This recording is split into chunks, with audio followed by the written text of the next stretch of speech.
काही लोकांना सतत इतरांना त्रास द्यायची सवय असते, पण या पापी माणसांच्या पापाचा घडा मात्र एक ना एक दिवस नक्की भरतो. मित्रांनो, आपल्या आयुष्यात काही अशी लोक येतात ना की ज्यांना सतत दुसऱ्यांना भयंकर टेन्शन आणि त्रास देऊन खाली खेचण्याचा प्रयत्न करायचा असतो. त्यांच्या पापाचा घडा हा एक ना एक दिवस नक्कीच भरणार आहे, पण त्यासाठी आपल्याला थोडी वाट पाहायची असते आणि तीच आपण करत नाही, संयम. मित्रांनो, आपल्या आयुष्यात काही अशा प्रकारची लोक येतात की ज्यांच्यामुळे आपली स्वप्न, आपलं मन, आपलं आयुष्य हे शांतता आणि सगळंच काही उद्ध्वस्त करून घेऊनही जातं. त्यामुळे आपण मात्र त्रासून जातो. त्यांच्या वागण्यात ही कमालीचा तिरस्कार, अहंभाव, मी म्हणजे कोणीतरी खूप काही ग्रेट आहे असं त्यांचं वागणं आपल्याला त्रासदायक वाटतं. बोलण्यात गोडवा त्यांच्या अजिबातच नसतो, तर फक्त टोचणारे शब्द असतात. त्यांना माहीत असतं की हा दबलेला आहे, आपण त्याला दबतो, परिस्थितीने पिचलेला आहे, तरीही याला अजून किती आणि काय कसा मी त्रास देऊ, अशी त्यांची भावना असते, असे त्यांना वाटते. यासाठी विविध कटकारस्थान ही लोक रचत असतात आणि अशा लोकांना त्याचं काहीही वाटत नसतं. त्रास देण्यासाठी ना ते रात्र बघतात ना दिवस. त्यांना वाटतं की या गरजवंताला, गरीबाला, अडचणीत असणाऱ्या माणसाला असा त्रास देऊन मी जग मात्र जिंकेल, फार मोठी लढाई जिंकेल. पण ही कमजोरपणाची लक्षणं आहे. आपल्याला अशी जाणीवपूर्वक त्रास देणारी माणसे आपल्या आयुष्यातील असुर असतात. आपलं भलं झालेलं त्यांना भावत नाही. मी पुढे जाऊ शकत नाही, मग हा कसा पुढे जातो, थांब याला भयानक त्रास देऊन खाली खेचतो, असे अनेक प्रवृत्तीची लोक आपल्या प्रगतीला ब्रेक लावण्याचे काम ही लोक करतातही. तुम्ही तुमची परिस्थिती, तुमची गरज सारे काही त्यांना समजावून सांगितले तरी या मगरूर लोकांना ते मात्रही फरक पडत नाही बरं का. अशा लोकांमुळे आपले अतोनात नुकसानही होते. आपल्या मनात अस्वस्थता, चिडचिड, राग आणि दुःख दाटून येतं. आपल्या मनातून प्रचंड शाप आणि तळतळाट बाहेर पडतात. अर्थातच ते कोणत्या ना कोणत्या रूपात, निगेटिव्ह एनर्जीच्या रूपात त्यांच्यापर्यंत पोहोचतातही. काही जण तर इतर मानसिक त्रासालाही बळी पडतात की आपण स्वतःवर शंका घ्यायला लागतो. काही वेळा तर रात्री झोपणंही कठीण होऊन जातं. मनात तेच विचार फिरत राहतात. पण माझ्या मित्र आणि मैत्रिणींनो, एक गोष्ट नेहमी लक्षात ठेवा, पापाचा घडा हा कधी ना कधी भरतोच. देवावर विश्वास ठेवायला शिका. हा निसर्गाचा अटळ नियम आहे. आज नाही तर उद्या त्यांच्या कर्माची फळं ही त्यांना मिळतातच. तोवर आपल्याला फक्त थोडं धीराने आणि संयमाने घ्यायचंय आणि शहाणपणाने चालायचं असतं. या साऱ्यांच्या स्वतःचं सामाजिक, मानसिक आरोग्य टिकवणं सगळ्यात महत्वाचं. खरं तर परमेश्वर त्यांना मनाचा मोठेपणा दाखवण्याची, पुण्य करण्याची संधी देत असतो, प्रत्येकालाच देतो. पण हे असुर स्वतःला परमेश्वराच्या वर असल्याचे समजतात. म्हणून तर या सगळ्या परिस्थितीत स्वतःला हरू नका, उलट मजबूत व्हा. आज आपण अशा काही गोष्टी जाणून घेणार आहोत की विनाकारण त्रास देणाऱ्यांशी लढताना स्वतःला मजबूत ठेवण्यासाठी, मन शांत ठेवण्यासाठी काही उपाय आहेत, ते आज आपण जाणून घेणार आहोत. सर्वप्रथम, अशा लोकांच्या बोलण्याला जास्त महत्त्व देऊ नका.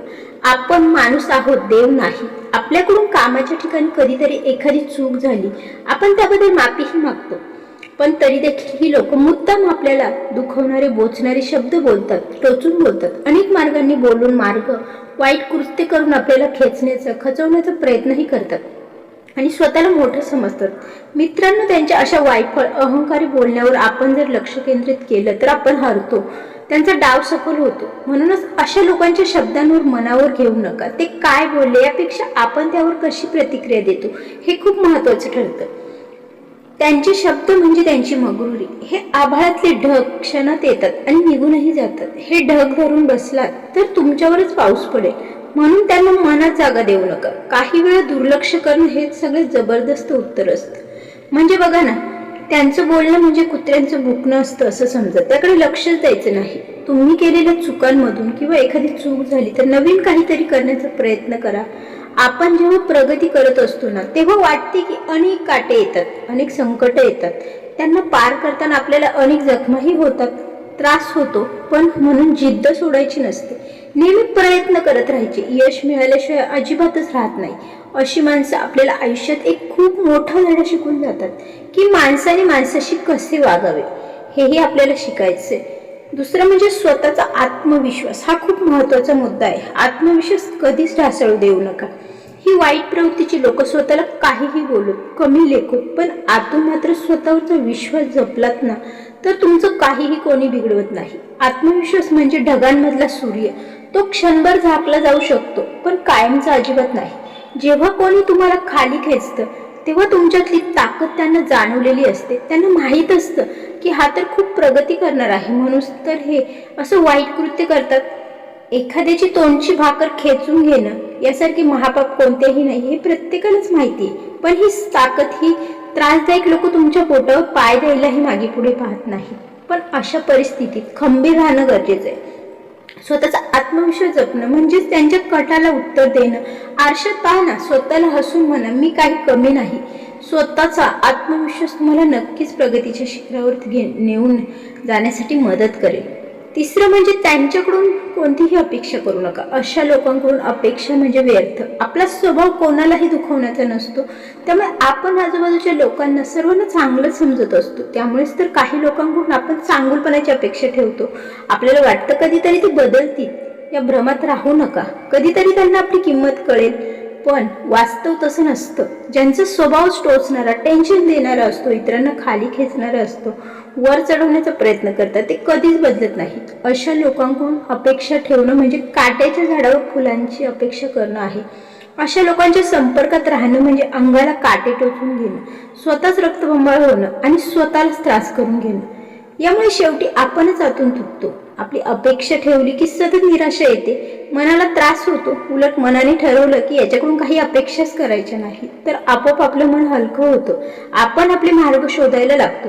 त्याचं वागणं हे त्यांच्या संस्कारांचं, त्यांच्या आयुष्याचं प्रतिबिंब आहे, तुमचं नाही. त्यामुळे आपलं काही बिघडलं, चुकलं म्हणून सारखं स्वतःला दोष देऊ नका. म्हणजे पहा, कमळ सोडलं तर चिखलात फूल कधीच उमलत नाही.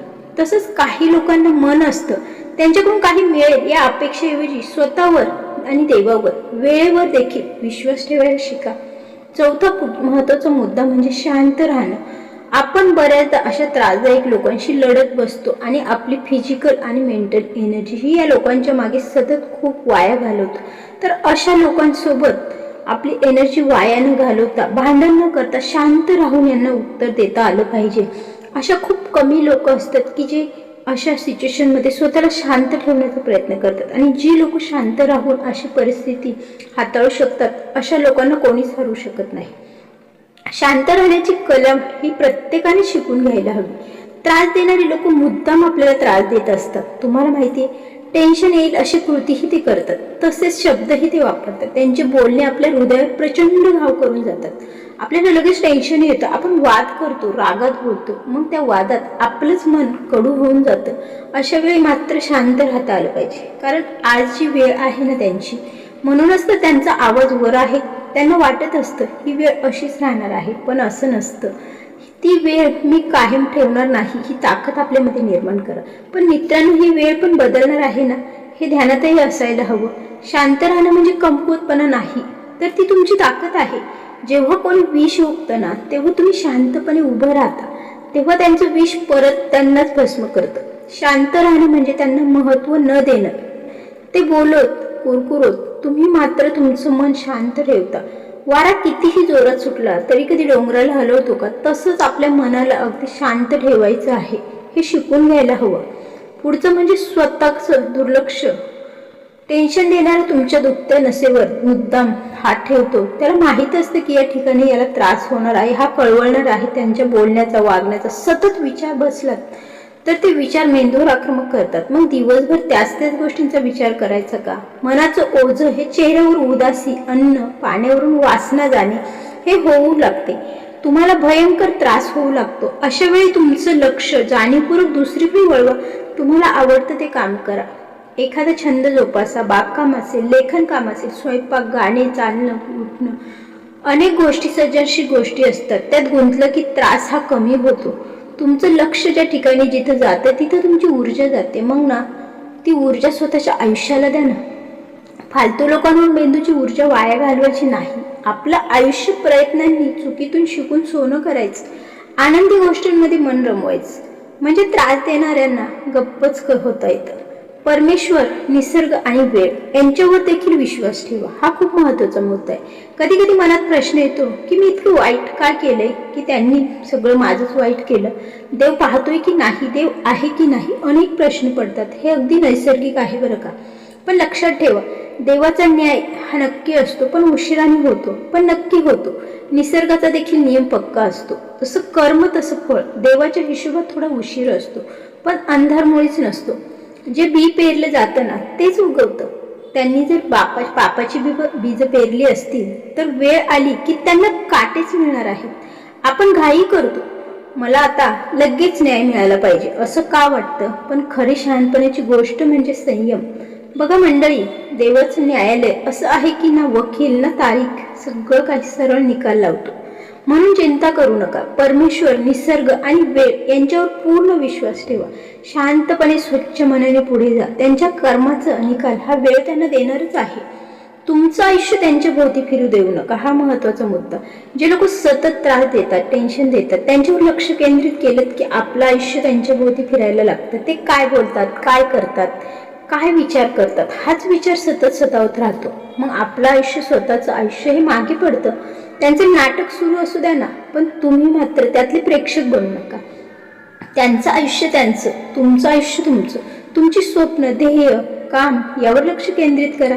त्यांच्या मागे फिरत बसू नका, तर आपलं आयुष्य धुळीला मिळेल. तुमचं लक्ष हे तुमच्या प्रगतीवर केंद्रित करा. त्यांनी तुमचं आयुष्य घडणार आहे.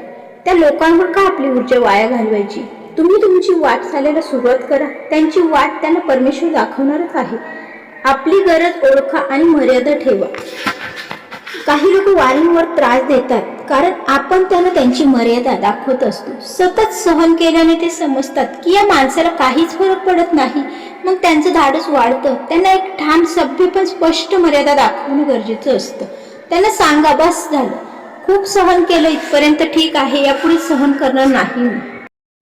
वाईट मी देखील वागू शकतो, पण माझे संस्कार मला आडवे येतात.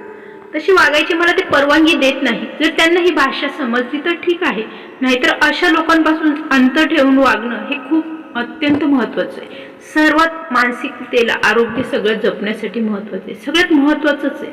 दोन व्यक्तींमध्ये सीमारेषा आखणं म्हणजे वाद करणं नाहीत बरं का, आत्मसंरक्षण करणं. हे केलं की आपल्याला निम्मा त्रास हा कमी होतो, मन हलकं होतं. मनात सारं काही साठवून ठेवू नका. मनाचं दुःख, टेन्शन, इतर गोष्टी ठेवणं कुकरमध्ये, प्रेशर कुकरमध्ये वाफ भरल्यासारखं आहे. शिट्टी झाली नाही तर त्याचा स्फोटही होतो आणि एकदा का ते भांडं फुटतं देखील. तसंच मनाचंही असतं. ज्यांनी टेन्शन दिलं, त्रास दिला, त्यामुळे मन दुखावलं आहे, काही गोष्टी त्रास देत आहेत, तर ते मनात न साठवता विश्वासू लोकांशी, व्यक्तींशी बोला. डायरी लिहा, परमेश्वराजवळ प्रार्थना करा. मन हलकं झालं की राग, दुःख, निराशा हळूहळू कमी होते, आतली गाठ सुटते आणि आपण आपोआप तणावमुक्त होतो. स्वतःला मानसिकदृष्ट्या मजबूत ठेवा. लोकांचं वागणं, त्यांचा स्वभाव आपण बदलू शकत नाही ना, पण स्वतःला मजबूत बनवणं संपूर्णपणे आपल्याच हातात आहे.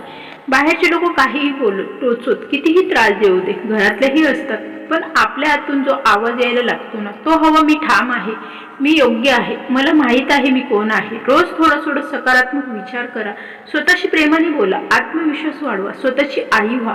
जेव्हा तुम्ही मानसिकदृष्ट्या मजबूत होता ना, तेव्हा त्यांच्या विषारी शब्दांचा परिणाम हा आपल्यावर अजिबातच होत नाही. झाडावर कितीही दगड मारले तरी झाड फळ देण्याचे थांबवते का? आपणही असंच फळ देणार आहोत. तुमच्यातली ही ताकद त्यांच्यासाठी सगळ्यात मोठं उत्तर ठरते. ते बोलतील, पण तुम्ही तुमचं मन मजबूत ठेवलं की कोणीच तुम्हाला खाली खेचू शकत नाही. मित्रांनो, जीवनात त्रास देणारे, टेन्शन देणारे लोक कमी नसतातच मुळात, बाहेरचे किंवा घरचे. त्यांना आपण टाळू शकत नाही, पण त्यांचा परिणाम आपल्या मनावर किती होऊ द्यायचा हे मात्र आपण नक्की ठरवू शकतो. त्यांच्या नकारात्मक बोलण्याने तुमच्या मनावर ओरखडे येऊ देऊ नका. न्यायाचा किंवा देवाचा न्याय, कर्माचे फळ हे कधीही चुकत नाही, हेही लक्षात ठेवा. आज ते जरी वरचढ दिसत असले, पण त्यांच्या कर्माचं फळ त्यांना आज न उद्या हे नक्कीच मिळणार आहे, हे आधी तुमच्या मनाला सांगा. तुम्ही फक्त थोडा संयम ठेवा, वेळेची वाट पहा, स्वतःला मजबूत ठेवा आणि हे उपाय मनापासून वापरा. लक्षात ठेवा, पापाचा घडा भरतो आणि फुटतोही. तुमचं काम फक्त स्वतःवर प्रेम करणं, स्वतःचं आयुष्य सुंदर करणं आहे. बाकी सगळं हिशोब येणारा काळ हा करणारच आहे. मित्रांनो, परमेश्वरावर विश्वास ठेवायला शिका. आपलं सत्कर्म हे योग्यरित्या असेल ना, तर आपल्याला कोणालाही घाबरण्याची गरज नसते, मग समोरचा कितीही पॉवरफुल असला तरी. त्यामुळे आपल्या कर्मावरती विश्वास ठेवा. आपलं कर्म जर प्रामाणिक असेल ना, तर मात्र जीवनामध्ये येणाऱ्या अडचणींना सामोरे जाताना धैर्याने आपल्याला ते सामर्थ्य नक्कीच आपल्यामध्ये निर्माण होतो. काही गोष्टींसाठी वेळ ही देखील महत्वाची असते. प्रत्येकाला ज्याच्या त्याच्या कर्माचं फळ भेटतच असतं. त्यामुळे देवावर, परमेश्वरावर विश्वास ठेवायला शिका. मित्र आणि मैत्रिणींनो, आजचा व्हिडिओ तुम्हाला कसा वाटला? आजच्या सकारात्मक व्हिडिओला घेऊन पुन्हा तशा नवीन एखाद्या विषयाला घेऊन लवकरच भेटूया. तोपर्यंत धन्यवाद.